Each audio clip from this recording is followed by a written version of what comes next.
Good evening, everyone. On behalf of New York Public Library, I would like to welcome everyone to the Stavros Niarchos Foundation Library. My name is Mariana Wertzman, and I am a librarian here at the World Languages Division. Tonight's program is part of our series, 7 Stories Up. We have a marvelous few months planned, so please check us out on New York Public Library's website. I would like to encourage everybody here to apply for a library card if you don't already have one, and extend my gratitude and institutional gratitude to everybody who helped us during the difficult last months when we were we didn't know what was going to happen to us and whether we would be able to have programs like that. So thank you for your advocacy efforts. It is now my pleasure to introduce tonight's program, Life Underground, Encounters with People Below the Streets of New York. The book is described as an imaginative ethnographic study. I don't know about many of you, but I am not in the habit of reading ethnographic studies. So why am I here and why all of us are here? Because Professor Williams has a marvelous gift of empathy that allowed him to establish meaningful relationships with underground residents of a mysterious subterranean world. Besides documenting the lives of individuals of a vanished community, the book is a social commentary as well as a personal commentary. And I like that. Terry Williams is a professor of the Department of Sociology at the New School of Social Research. This is the second time that we are welcoming him here at the Stavros Niarchos Foundation Library. He was here in 2015 telling everybody about one of his books, Con Man Hustling in New York. Since then, he wrote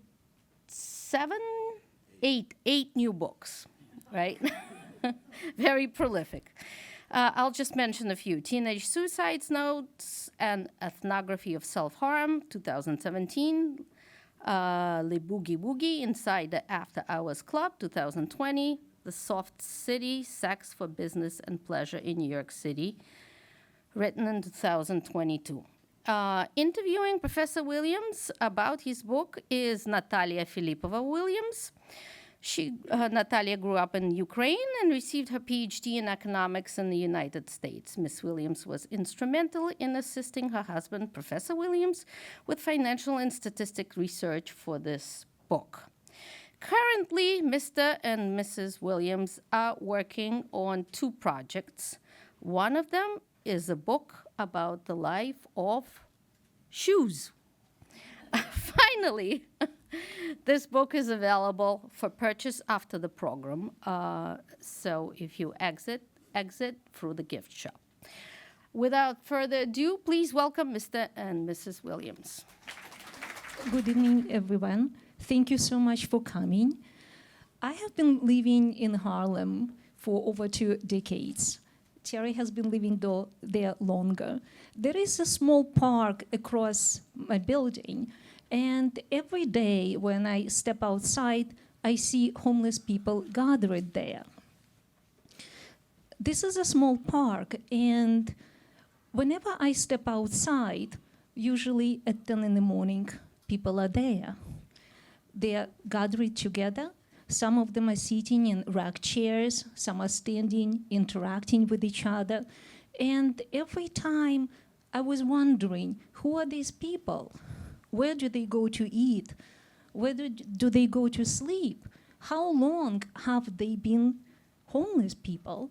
And interesting that a few years ago, Park used to have benches, and the city removed them because gentrifying neighbors have been complaining about homelessness, and hopes were that if benches are removed, then homeless people basically will go somewhere else. But they had no place to go. This was their spot, and they're still there. And I'm sure, I have a suspicion that many of you, just like me, have been pondering these questions and asking, what is happening?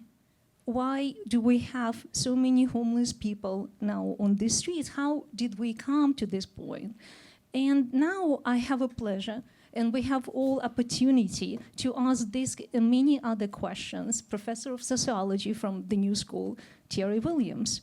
His book, Life on the Ground, has been published recently by Columbia University Press, where he is talking about people living on the ground. So I would like to start our conversation with the first question. Terry, would you tell us, please, when and how did you get involved with this study? What motivated you to write the book about people living on the ground? First of all, before I say anything about this book, I'd like to thank all of you for coming today, and to mention just in passing that this is part of my, been part of my life for quite some time. 2 blocks away, I did graduate work at the Graduate Center of City of New York, and also I began to do the work that about hidden lives in the city, basically right in this area. As a matter of fact, Grand Central Terminal was a place where I started to do my research. I started to look at the life of what was called, and I think many of you would probably recognize, they were called bag ladies. And bag ladies were, I guess, maybe middle-aged. They were carrying around these, walking in the streets with carts. They were filled with bundles of clothing. They had books and papers wrapped in a kind of Gordian knot that were pushing metal carts through the streets.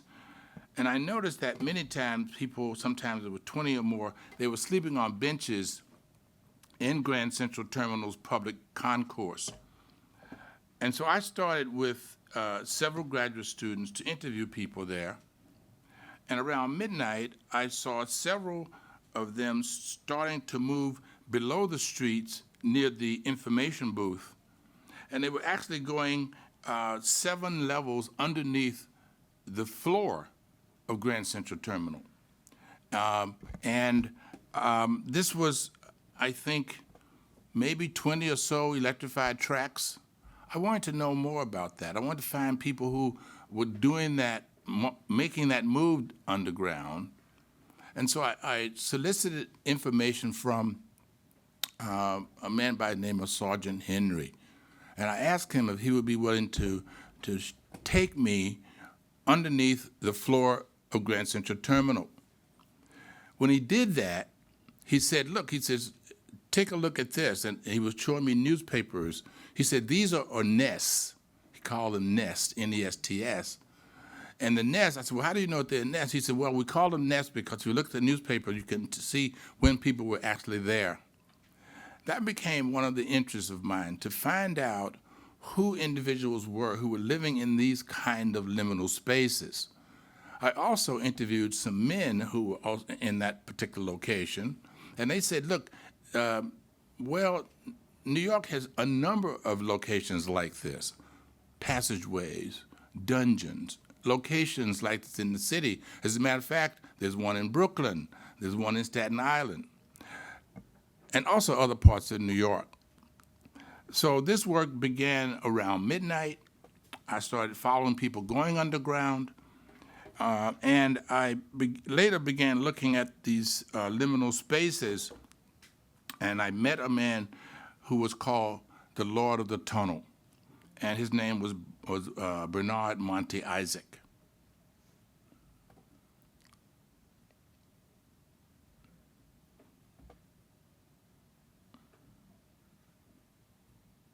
Your turn.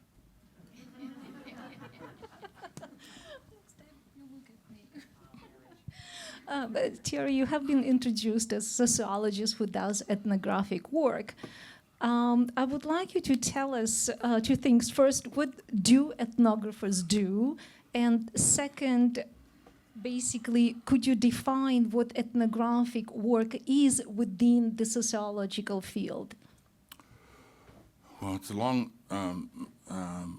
way of articulating what that is, but ethnography is, to put it simply, is called the science of cultural description.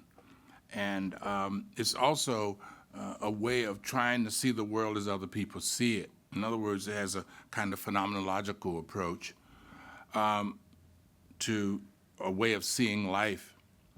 But ethnography is also an embedded practice. That is to say, the ethnographer, so to speak, is part of the game that he or she is observing. And of course, stepping out of practice, it allows for seeing social phenomena in a different way, and perhaps seeing it for the first time. It's a way of studying people in their own environment through a form of participant observation. And so you are basically interacting with people face to face, and that's what I attempt to do with this ethnography.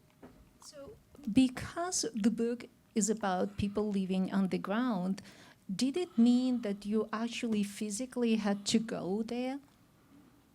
Well, as an ethnographer, you are attempting to be part of the world that you're trying to understand. And so going underground means you are traversing a space that even during the daytime, some parts of that space is so dark you cannot see your hand before you. We'll talk more about this as we get into this discussion. But this book is really the last in a series where I'm charting a dispossessed space or location in the city, one of the many underground locations I mentioned before, tunnels and hidden passageways and abandoned railroads, shelters and dungeons, to look at this group of people that many, of course, in the city consider disposable. We'll talk more about that as well. I should point out that at one time, this population was considered, well, invisible, but this is no longer the case. The shelterless in 2024 are now highly visible. In other words, this is a condition that's contributing to the politics of the unhoused in spaces across the city and indeed in cities around the world. When you descended on the ground, did you think about dangers? And I also wonder, what did on the ground symbolize to you? Well, I guess the first part of this is that I'm really not thinking about danger. I'm really writing and observing life no matter how it comes. And it's not about my being scared or afraid of it. For many people, I think the space underground had become home.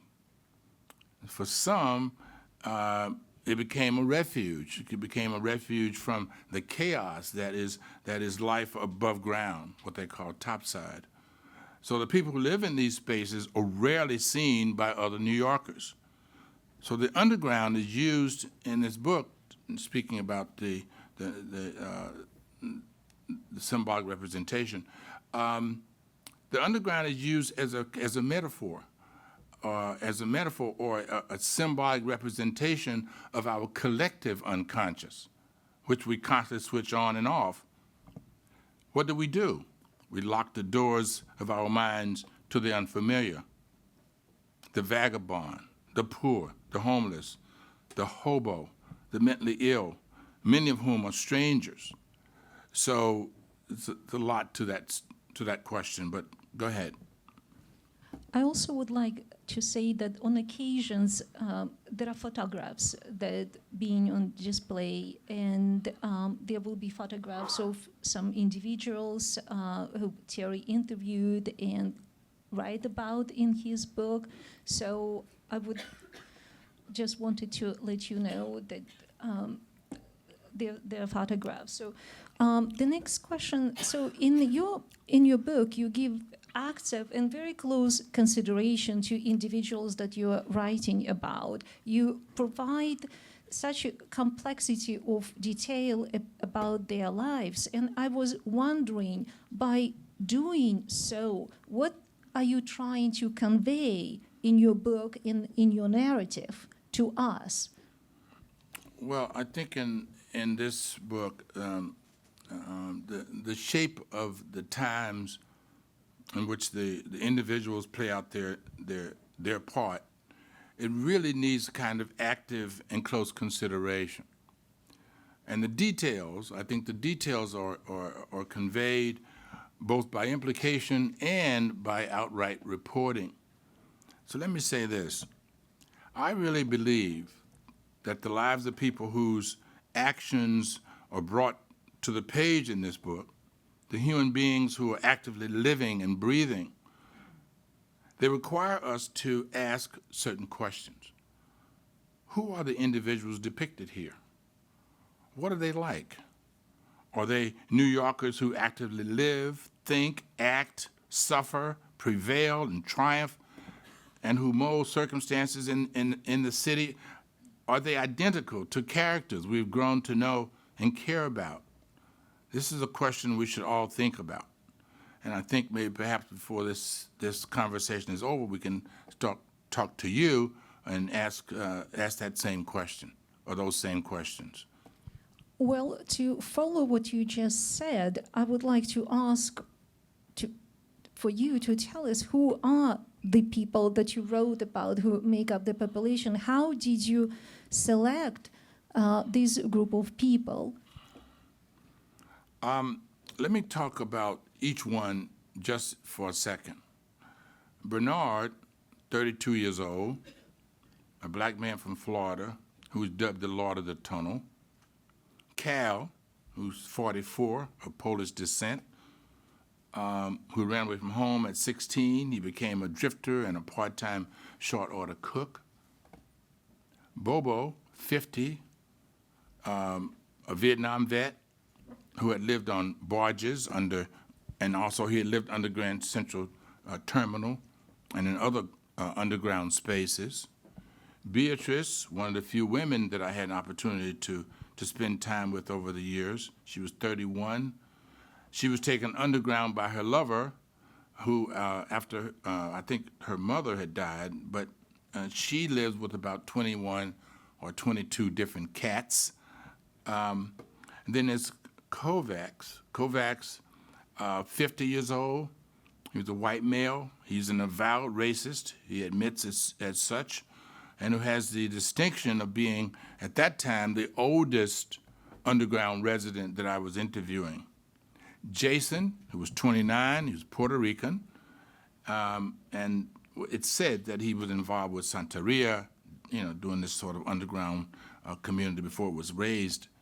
And then Tina, sometimes people call her Tin Can Tina because she was always seen with a beer can in her hand.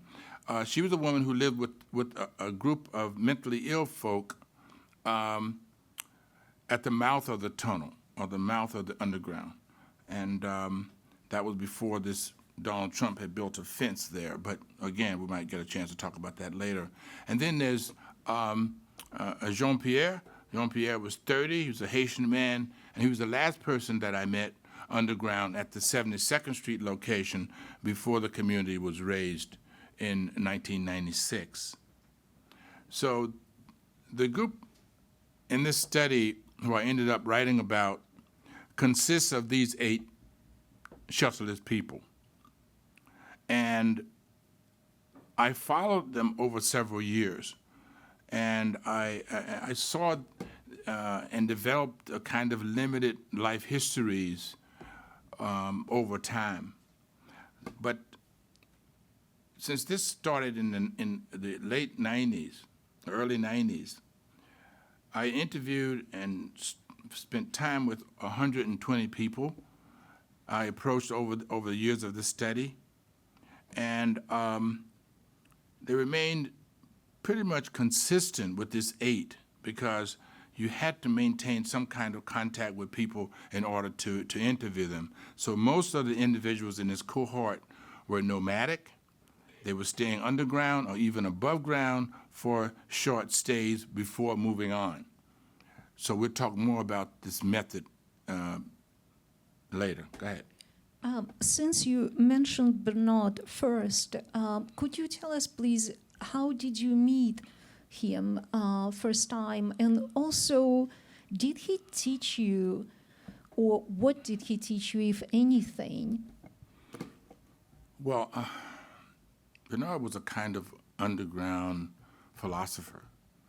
I met him in 1989 after being told that there was a man living under the streets in Riverside Park.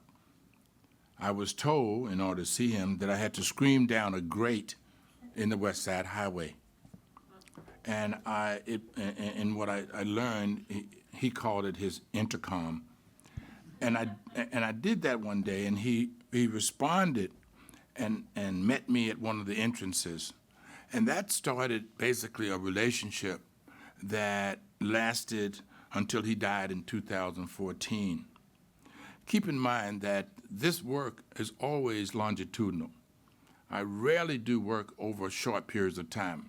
Why? Because in order to understand and get to know people, you have to spend time with them for more than a year or two, as what anthropologists would usually spend a year doing their ethnographies. But I spend decades with people because I want to follow them as long as I can. And I usually write about their lives that covers these long periods of time. But meanwhile, I'm also writing other books. But that's something that I wanted to just mention. That relationship with Bernard, by the way, I initially called him Glaucon, using that Plato, because he said that he liked living in this dark community. But he insisted that I use his real name. So from the beginning, Bernard was not ashamed of his living underground. And once our conversation progressed, I realized that he was schooling me, as they say in the street. He was pulling my coat to the many underground realities, telling me how people live there, what to eat, how to survive the seasons. So to say that I learned from him is really an understatement. Because we, as humans, we do exist in space and time, and we do make certain claims on that space because we do need space to eat, to sleep. We're here in this auditorium because we want to learn certain things. I wonder whether did people on the ground define their private spaces, and if they did, would you give us any sense how their private spaces or living accommodations, maybe I should say, looked like? I'll try and describe a bit of that. When I went to interview Kovacs, for example, and there's a chapter in the book called The Tag-Along, where I brought a fellow sociologist with me who didn't think very much about ethnography. He felt he was a theorist. And I invited him to meet Kovacs, and we went to his place. He invited me into his bunker. And from the outside, it looked like a hut. His place had a door, and when I entered the entire space, it looked clean and well kept. He had bookshelves. He had 2 sofas and a table between them in the room. Of course, all the furniture that he had was found in the street, but other people underground had less elaborative living settings, and he had a few people have cupboards and a chair or a sofa, different materials to define the space that belonged to them. One place was called Cubano Arms, and also there's a reference there to Little Havana. A lot of the folk that I interviewed, who I'd spent some time with, started calling it Cubano Arms because there were a few newly arrived Cubans who lived there. They had constructed a lean-to, And this was really a kind of Frank Gehry type construction. It was made of found materials. It was including cardboard, tin, wood, and tarpaulin that they had constructed. Another location was something called a place we heard the others call it Blue Tent, because this was a black man was living in this space. He's middle-aged. I only saw him a few times. He lived in this blue tent that was really full of rats. It was rats that were all around his location. And then there's Cal's place. Cal's place was in a bunker that was formerly used by construction workers. It had 2 mattresses that were stacked together on top of each other and several small tables. And then there was Bernard's place. Bernard's place was also in a bunker, and it can be seen in part by the fire spit that was around behind Goya's 3rd of May graffiti wall. Is there a picture there of that? The fire spit is very important in many ways, because the fire spit was a location where they had developed a kind of hobo's stew. So Bobo and Cal and Bernard would produce or cook this stew and have conversations around the fire spit. And that was one of the first places that I was able to simply sit and take notes and listen to people tell their stories living there. So that's one of the spots. Go ahead. Could you tell us, please, how you conducted the study? In other words, would you also share how did you collect the information and the data? And the most important, how in the world could you establish trust with people that you were writing about? Let's take the first part of the question. The work was based on hundreds of visits underground that I conducted between 1991 and 1996. And then I did sporadic visits and interviews during what was called the alt years, meaning from 2000 to 2020. But most of the interviews were conducted underground, not all of them, of course, in this setting. Many were followed out as they worked, begged, where they ate at soup kitchens, where they bought drugs, and of course, lectured above ground. I did invite several individuals to talk about their lives in my classes, which we'll talk more about that too in a moment. But the resulting narrative looks at the underground from different perspectives. And that is, in other words, that included anecdotal materials, world literature, field observations and notes, autobiographical writings. I used biographical displays, photographs. One of the wonderful photographers is here today, Jocelyn Chuang, who did some of the photographs, drawings, maps, and of course transcribed conversations with residents. And of course I used excerpts from personal journals. All of this resembles a kind of ethnographic collage, a rendering of lives that are pieced together from impressions, from encounters, from sensations of various kinds. So I specifically engaged these other visitors through a kind of ecological approach. Now, I should mention that considered together, these form more than a collection of accounts of individual sufferings or personal musings, for that matter. They show that neglect was a constant fact of life for people, for poor people in particular, and at the same time, how people without shelter, those poor residents who sort of actively striving to make a place for themselves, they're using this through a kind of oppositional culture. and, of course, personal resistance to capitalism. They're challenging the values of a democratic society as they struggle, for the most part, for dignity amid despair. And in terms of trust, how did you establish trust with those individuals? Trust is always about being honest with people. And over the years, I was able to establish a certain amount of trust with people.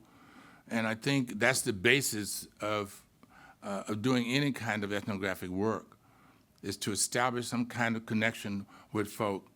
Don't lie to them, tell the truth, and I kind of use that as the basis for all the work that I do.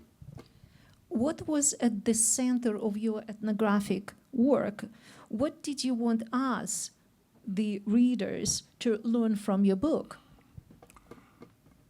What I did was to focus on the day-to-day life, day-to-day activities of this small group of people that I discovered living there, literally under the streets of one of the richest, I think, most populated areas in the world. This is a space between 72nd Street and up to 125th. But I think simply providing descriptive details about the lives of people underground, it really doesn't adequately tell the whole story, or neither does it illustrate the transformations that people in this particular community have undergone during these years. So this story is not only about specific people living in this underground, but it's really about people living a shelterless life in the city.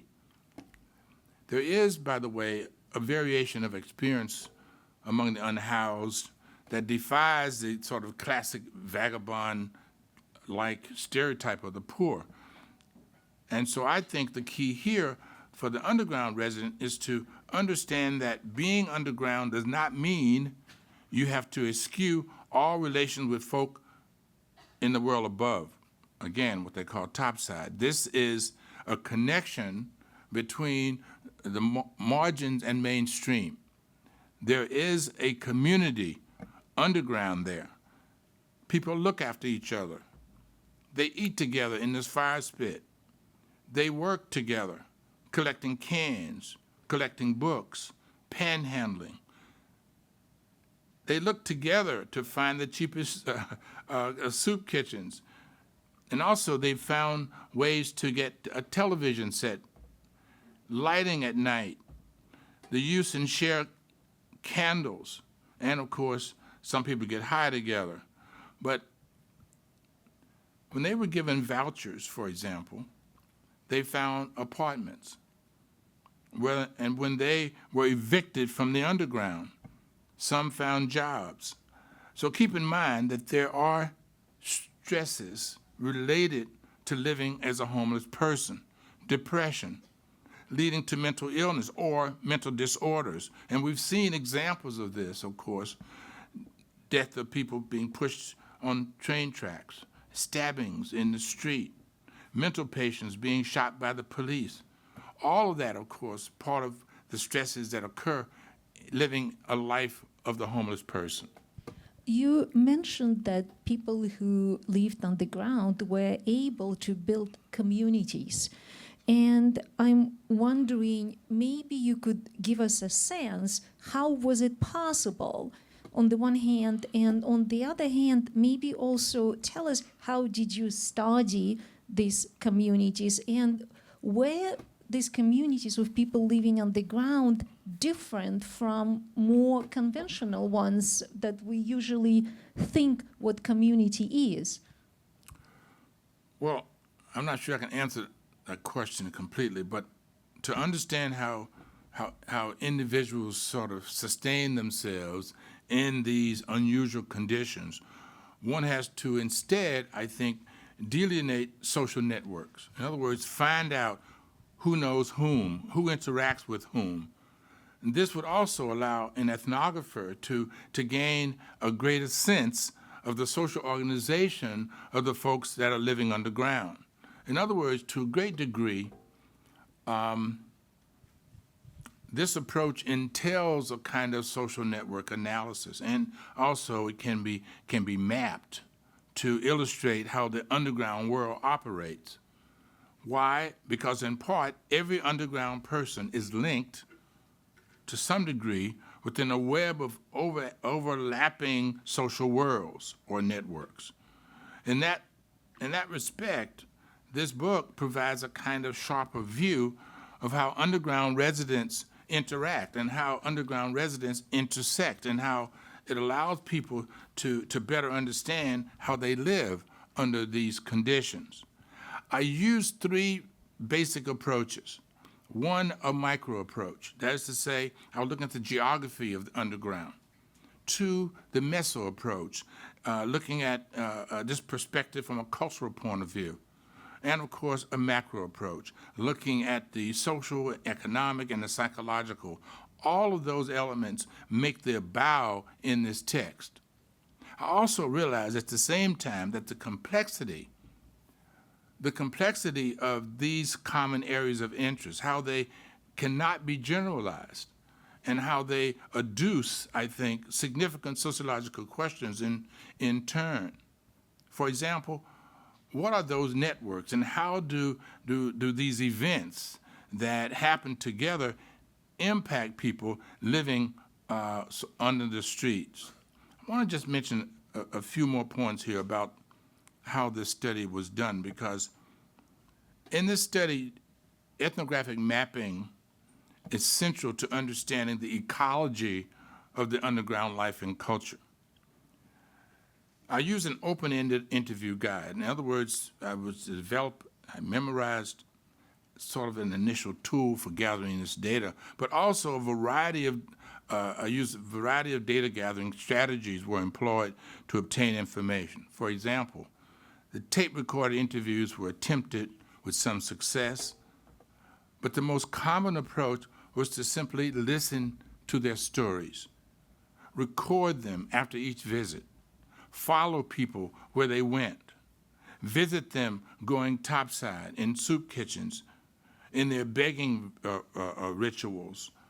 When I invited them to the university, for example, to tell their story of life underground, this was the link between margin and mainstream.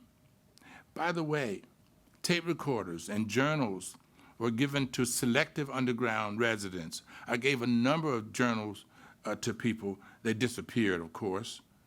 But those that I was able to keep, I asked some people to record their dreams, because they said, look, living underground, I have these incredible dreams, and I wanted to record those dreams. And so I gave people these small tape recorders, and when they had those dreams, they would record them. And of course, I used that as part of the story that I'm telling. Those who proved to be reliable were given these tape recorders. Others were given both journals and tape recorders to write their own stories, which were sort of collected later at a later time. So I have journals from Cal, from Bernard, who recorded their dreams. Tina, she has a journal. She put her thoughts and, of course, reflections of life underground there as well. So the residents were asked to describe the circumstances of their present life and as much of their early lives as they saw fit. I used a number of probe questions, for example. I used those to add detail to their narratives. But once people left the underground, they were followed up and re-interviewed about their lives above ground and about their future life plans. So interviews, journal entries, tape recordings, all of that was transcribed. At the time, I used something called hypertext, which is very old, but that was what I did at the time. This is a software program that organized textual data. But the residents who chose to write in journals were given a nickel a line, $1 a page for doing that. So the journals were collected whenever I went back into the underground, and new journals were then provided. What did you discover in those journals and recordings? I call them dramatic portraits. Journals and recordings, what did they do? They really helped me to capture and write the life stories of these men, women, and children, in some cases in the city. And those life stories have become more than an account of individuals attempting self-empowerment. These life stories and case studies, I should say, are not just personal musings either. They are testament to a history of exclusion and inclusion, a history of struggle and hope, a history of resistance and resilience. So this perspective has led me to view the construction of identity, construction of empowerment, and of course, cultural citizenship in terms of social relations and claims for rights and entity, and equity, I should say. So the stories I write about as dramatic portraits are one of the key ways that I started to gain knowledge about the city.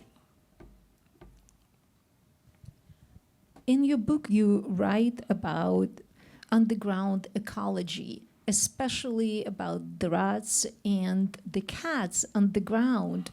Could you talk a little bit about those creatures sharing the space with humans underground? Well, I must admit that I'm scared of rats. I didn't want to live underground in spaces where all these rats were, so it was a little bit nerve-wracking. But keep in mind that human ecology is really the study of the relationship between people and their environment. And there is a spatial as well as a temporal ecological dimension to be considered here. These spaces are permeated by the smell of animals, humans of course, but rats are the most prominent. They basically overrun the underground. And I noted that there are 4 varieties of rats underground. There's number 1, it's called, scientific name is Rattus norvegicus. Rattus norvegicus, or the Norway rat. The second is the Egyptian rat, Rattus extraneus, also called the ship rat.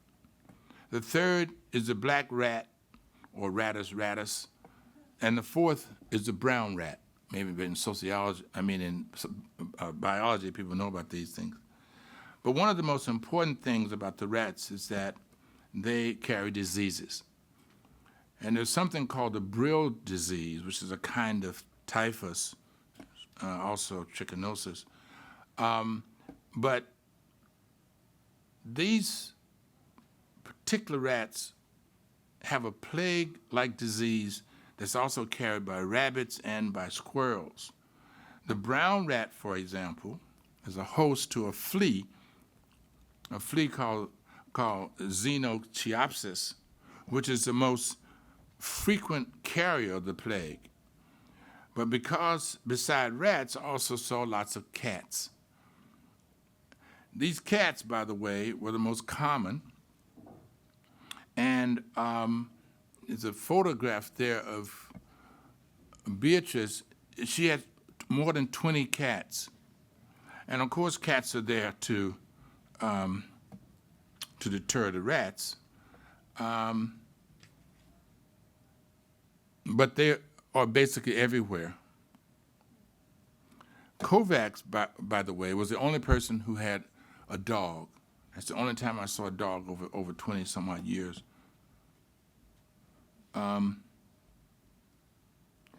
But the underground itself is a relatively calm environment, though an occasional interaction does involve aberrant behavior, usually because of a need to quench a drug-related thirst, be it alcohol or crack cocaine.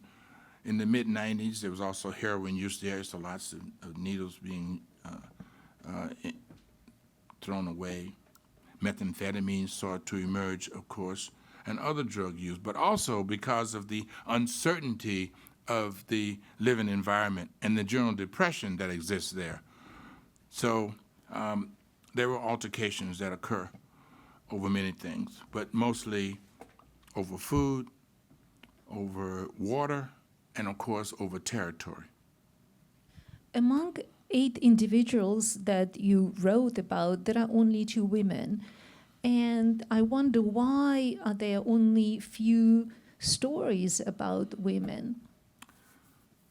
Well, I think there's it's a different, for women who were coming, I should say, who were spending time underground, there was always a bit of harassment. That's one of the reasons. Also, I think women have the empathy and connection to accept help. The men were less likely to accept help. So when they would be offered an opportunity to find help, the women would accept it. The men usually didn't. And also, I think what might be of interest here, that if women had children with them, the more likely to accept help and to find a place, a shelter, was more likely to occur as a result of it. So that's the only real reason I can imagine or think of right now. Could you tell us, please, what is the most common misconception about homeless people? Well, I guess the most common is that homeless people are lazy and don't want to work. And I followed individuals in this book for many years, and I found that they not only did work, but because they were unemployed, the work they did was tied to the informal economy.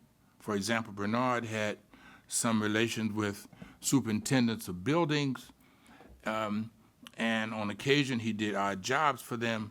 In exchange, of course, they would allow him to collect books or furniture pieces from the trash to sell and to make some money. And he, Cal, Kovacs, and Bobo, they also picked up cans and bottles. So these men were engaged in a sort of activities on a daily basis. And I think it's worth mentioning that Bernard's relation and connection to the superintendents, it really helped him to get a real job right after he got an apartment in the Martin Luther King houses through the voucher system. So when I was in Princeton in 2012, I invited Bernard to give a talk in my class there. In my field notes, I called Bernard and many people who had lived underground, we call them poor, fragile people, because the world that they live in, the world that they work in, the world that they loved in and made their homes in for many decades are just that. They're poor and they're fragile. And when we met at Princeton, Bernard was in his 50s. He finally had his life together. He had a job that he liked, and also he had his own place. But unfortunately, in 2014, he passed away. And I dedicated, of course, the book to him because Bernard was an extraordinary man, an extraordinary person, and he had an extraordinary life. Do we have time for one more question to finish? We have, yeah. So, Thierry, I think we will go to the last question. And I wonder, what was the most surprising thing after The Life Underground came out?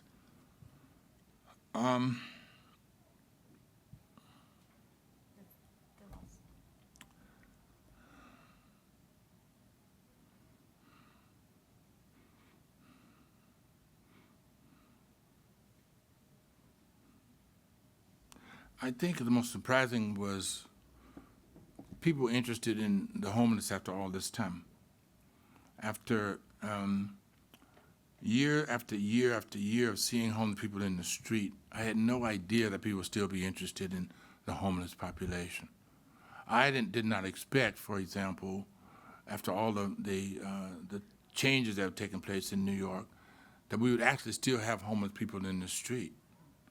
I assumed when I first started this that it would not be the case. And so what's surprising is the fact that we have a population that exists today. And so I guess that would be the most surprising out of all. So thank you very much. Thank you very much.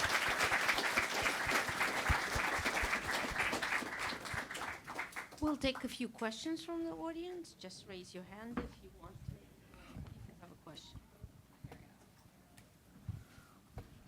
Thank you for this talk. It was really interesting. Do you have a sense of what the unhoused population looks like in Riverside Park these days? I know you haven't been down there since 2020. Sure.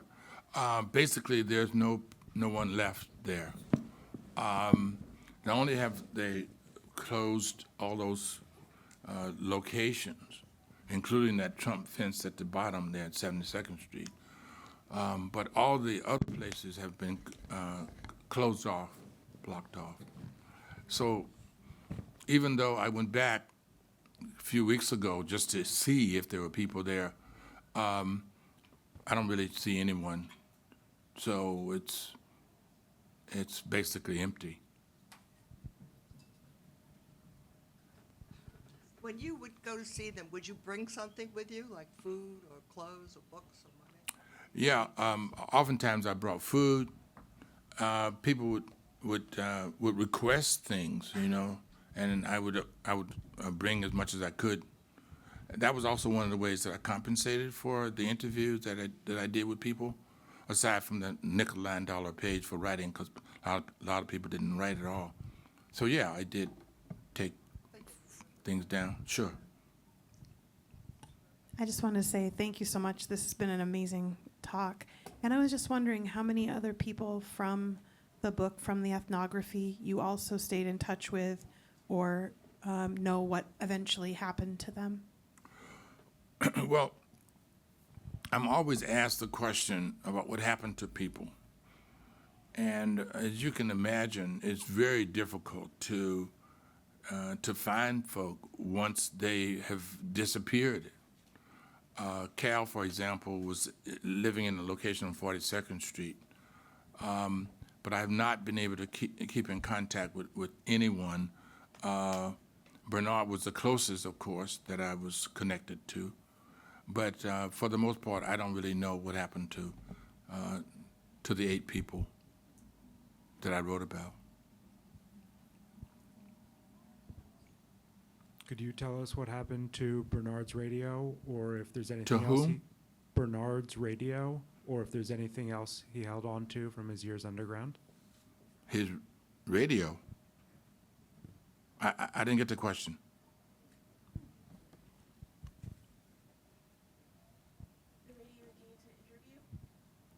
Maybe his TV that he brought down? Oh, his tape recorders. Well, I have all of that material. I have all the tape recordings. I have all the journals that were done. I use some of that, of course, in the book. 1 or 2 references in the book. But those are archived at this point, yeah. So I still have all that material. Do you Maybe at one point I'll make a book about it, I don't know. I'm kind of busy right now, so Do you mean his intercom? What he described as his intercom? No? his intercom. Oh, in the photograph. Oh, his intercom. If you want to, if anyone's interested in seeing his intercom, you go to 96th Street, the West Side Highway. The intercom is right there. You have to walk out into the middle of the street, of the highway, and you holler down in that intercom. And he was living underneath there. Time for one more question. Yeah. Hi. Did you find any common thread among these people as to what happened in their life that brought them to their homeless situation? A common thread? Background?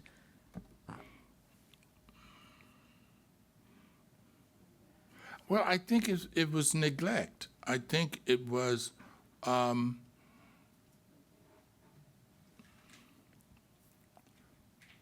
not finding a place in their life, not finding enough love in their lives. Yeah, I would tend to think that would be one of the threads that was lacking. And I think that love doesn't exist in the society. And I think if it did, we wouldn't have the homeless population we have right now, because we would spend more attention to how to eliminate mentally challenged situations or people. We wouldn't have dumped everybody into this deinstitutionalized communities, that we would care more. And I don't think this idea of love exists in that population. And sure enough, you know, if it doesn't exist, they're not going to, we're going to see them everywhere, and that's what we're doing right now. So thank you all very much.